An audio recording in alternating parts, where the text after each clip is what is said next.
Hi friends, welcome to Cinema Artist Best. Cinema Artist Bestல இப்போ நம்ம பார்க்க போகிற திரைப்படம் என்னன்னா The Old Overs. இந்த திரைப்படம் வெளியான ஆண்டு 2023. இது வந்து பார்த்திங்கன்னா ஒரு அமெரிக்கன் நடித்த திரைப்படங்க. இந்த திரைப்படத்தின் டைரக்டர் யார் சொல்லி பார்த்தீங்கன்னா Alexander Payne. Writer David Hemingson. இந்த திரைப்படத்தில் பவுல் கியாமட்டி, பவுல் ஹன்ஹாம் முதன்மை கதாபாத்திரம் பண்ணியிருக்காரு. அப்புறம் டெவின் ஜாய் ராண்டோல்ஃப் மேரியா சப்போர்ட்டிங் ரோல் பண்ணியிருக்காங்க. அதே மாதிரி டொமினிக் சீசா ஆங்கஸ் டூலி அவரும் சப்போர்ட்டிங் ரோல் பண்ணியிருக்காரு. சரிங்க, இந்த ஓல்டு ஓவர்ஸ் என்ன மாதிரி கதைக்குள்ளன்னு பார்ப்பாங்க.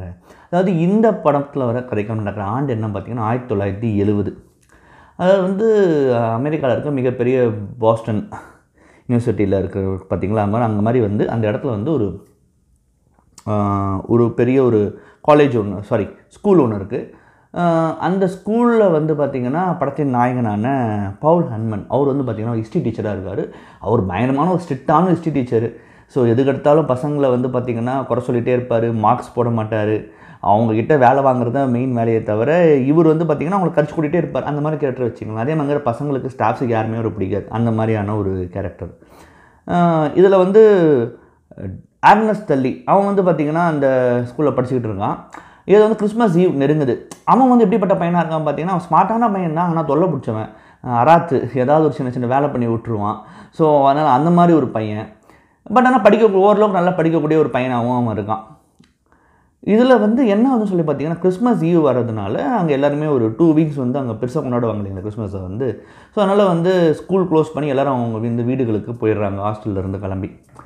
இப்போ இங்கே என்ன ஆகுதுன்னா அன்ஃபார்ச்சுனேட்டாக டல்லியோடைய அம்மா வந்து அவனை பிக்கப் பண்ண வர முடியல. ஏன்னா அவங்க அம்மா வந்து வேற ஒரு பணக்கார கல்யாணம் பண்ணிவிட்டு அவங்க ஹனிமூன் போகிறாங்கன்னு முடிவெடுத்துட்டு இவனை புறக்கணிச்சிடுறாங்க.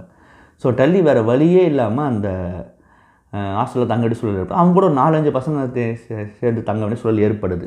இதில் மிகப்பெரிய பிரச்சனை என்னென்னா எப்போவுமே எல்லா வருஷமுமே அந்த டைமில் வந்து இந்த ஹாஸ்டலில் வந்து பார்த்திங்கன்னா வார்டனாக இருக்குது, அதாவது எந்த டீச்சர் தான் வார்டனாக இருப்பாங்க. இருக்கிற ஒருத்தர் வந்து அந்த டைமில் வேறு ஒரு வேலையாக வந்து வெளில போயிடுறாரு. அந்த பொறுப்பை வந்து நம்ம கதாநாயகனான பவுல் ஹன்மனுக்கு கொடுக்கப்படுது. இப்போ ஏற்கனவே உங்களுக்குள்ள பிரச்சனை, இவர் ஸ்ட்ரிக்டான வாத்தியார், இவர் இங்கே உள்ளே வந்த அப்புறமா என்ன மாதிரியான விஷயங்கள் நடக்குது. இதன் இடையில் மிக முக்கியமாக பவுல் ஹன்மனுக்கும் ஆக்னஸ் தள்ளிக்கும் அந்த உறவு எப்படிப்பட்ட உறவாக மாறிச்சு, இறுதியில் இது எங்கே போய் முடிஞ்சதுன்றது தான் ஒட்டுமொத்த கதைக்கிழமைங்க. சரி, இது ஓல்ட் ஹவுஸ் பொறுத்த வரைக்கும் கதையாக பார்த்திங்கன்னா எனக்கு ஒன்றும் பெருசாக புதுசாலாம் தெரியல. ஏன்னா இன்னும் நிறைய படங்கள் பார்த்தாச்சு, இது ஒன்றும் நியூவாலாம் ஒன்றும் இல்லை. 2 பேருக்கும் முட்டிகிட்டு இருக்கோம், ஒரு கடை 2 பேரும் மீட் பண்ணும்போது எப்படி தன்னை வந்து அங்கே நடக்கிற இன்சிடென்ட்ஸ் கொஞ்சம் மீடியம் அவங்கள மாற்றுது போன்ற விஷயங்கள் தான். ஸோ இதில் வந்து எனக்கு ஒன்றும் பெருசாக புதுமையாக எதுவும் எனக்கு தெரியல. பட் என்னென்னா இதில் வந்து எனக்கு வந்து ஒரு ஒரு ஃபீல் கூட எங்கே மூவ் ஆரம்பிச்சதுன்னா அந்த படம் ஆரம்பித்து இந்த கேரக்டர்ஸால் ஒரு 3 டிஃப்ரெண்ட் டைப் ஆஃப் கேரக்டர்ஸ் தான். மிக முக்கியமாக பார்த்தீங்கன்னா டிஃப்ரெண்ட் சொல்கிறத விட ஒரு நம்ம பார்த்த கேரக்டர் க்ளீச்சேவாக இல்லாமல் இருந்து இப்படி வேணால் சொல்லலாம். நாட் க்ளீச்சே கேரக்டராக இல்லை, பார்த்த கேரக்டர் தான். Different is not a right வேர்டுங்க. ஸோ இதில் வந்து இந்த 3 கேரக்டர்ஸோடைய அந்த ஒரு தன்மை அதை வந்து இந்த எழுத்தில் கொண்டு வந்தது தான் ஒரு பலம். ஸோ அதை வந்து ரொம்ப அழகாக ரைட்டர் வந்து பண்ணியிருக்காரு. ஸோ இது ஒருத்தரும் ஒரு மூமெண்ட்டில் எப்படி ஒவ்வொருத்தவங்க வந்து இதை பார்க்குறாங்க. மிக முக்கியமாக வந்து மேரி கதாபாத்திரம், அதாவது வந்து அவங்க வந்து பார்த்திங்கன்னா குக்கு, அங்கே வந்து பார்த்திங்கன்னா சீஃப் குக்கு, அவங்க எங்கேயும் போக மாட்டாங்க, அவங்க அங்கேயே தான் இருக்காங்க. அவங்களோட மகனும் வந்து அங்கே படித்து ஒரு காலகட்டத்தில் வந்து அவர் இறந்தும் போயிடுறாரு ஒரு சேர்ந்து. ஸோ அவங்க அந்த வருத்தத்துலேயே அந்த வேலையில் அப்படியே வாழ்ந்துட்டு இருக்காங்க. ஸோ அவங்களுடைய ரிஃபார்ம் எப்படியே மாறுறாங்க. அதே மாதிரி பவுல் ஹன்மன் உண்மையாகவே வந்து ஏன் அவ்வளோ ஸ்ட்ரிக்டாக இருக்கார், ஏன் அப்படிப்பட்டவராக இருக்கார், அவர் எப்படி மாறுறாரு. ஸோ ஆக்னஸ் தாலி வந்து இப்படிப்பட்ட பையனாக இருக்கான், ஏன் இப்படிப்பட்ட பையனாக இருக்கான், அவன் உண்மையாக இப்படிப்பட்ட பையன். ஸோ அவனோட உண்மையான தன்மையை வந்து பவுல் ஹன்மன் கண்டுபிடிச்சாரா போன்ற விஷயங்கள் வந்து ரைட்டிங்ஸில் வர்றதுனால நமக்கு வந்து ஒரு மூவிங்காக அப்படியே போர் அடிக்காமல் அப்படியே படம் அப்படியே மூவ் ஆகி கொண்டு போகுது. படத்தோட முடிவு லாஸ்ட் ஒரு 20 மினிட்ஸ் வந்து கொஞ்சம் நமக்கு ரொம்ப பியூட்டிஃபுல்லாக ஒரு ஃபீல் குட்டாக இந்த படம் இப்போ பார்க்கும்போது வந்து முடியும் போது நமக்கு ஒரு திருப்தியோடு முடிகிற மாதிரி இருக்குது. காமெடி இந்த படத்தில் இருக்குது, அது ஒர்க் அவுட் ஆகிருக்கு ரொம்ப நல்லா. இது கேரக்டர்ஸ் தான், அந்த கேரக்டர்ஸ் என்னென்ன ஃபீல் பண்ணுறாங்க, அந்த கேரக்டர்ஸ் உண்மை யாருன்றது ரிவீல் பண்ணிக்கிறாங்க. அந்த இதெல்லாமே திரைக்கதையில் ஒன்று அப்படியே கொண்டு வராங்க. இட்ஸ் ஃபைன், எந்த இடத்துலையுமே வந்து ஒரு இது இல்லை, ஒரு போரிங் ப்ராசஸ் இல்லை. பட் ஃபைனாக மூவ் ஆகுது கதை. அது காரணம் நான் சொன்ன மாதிரி அந்த கதாபாத்திர வடிவமைப்பு தான்.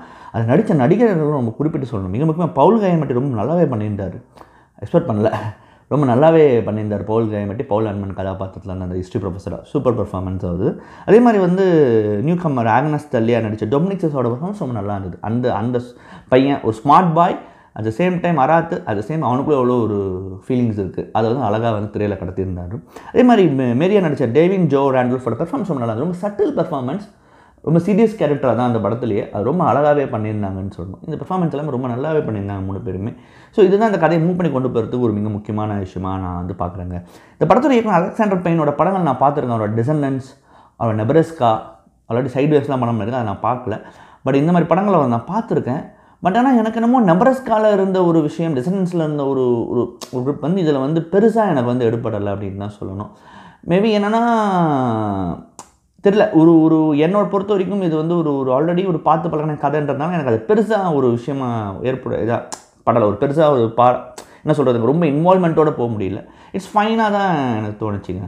பட் அமெரிக்கா பத்திரிகைகள் பெருசாக கொண்டாடி தீர்த்துருவாங்க. ஏன்னா இது மாதிரி ஒரு படமே வந்ததில்லை, இது என்ன மாதிரி படம் தெரியுமான்னு சொல்லிட்டு. ஸோ திஸ் இஸ் எனக்கு இந்த அமெரிக்க அரசியல் புரியாத வரைக்கும் நானும் பாராட்டிகிட்டு இருந்தேன். பட் அது அரசியல் புரிஞ்ச அப்புறமா நம்ம அதோட விஷயம் புரியுது இல்லைங்களா. ஸோ என்னால் பெருசாக ஒன்றும் அப்படி இப்படிலாம் ஒன்றும் இல்லை. இந்த படம் வந்து பார்த்திங்கன்னா இந்த ஆண்டு நடந்த கோல்டன் குளோபில் வந்து பார்த்திங்கன்னா பால் கயமட் வந்து பெஸ்ட் ஆக்டராக வின் பண்ணியிருக்காரு. அதே மாதிரி டேவின் ஜோ ராண்டல்ஃப் வந்து சப்போர்ட்டிங் ஆக்ட்ரஸாக வின் பண்ணியிருக்காங்க.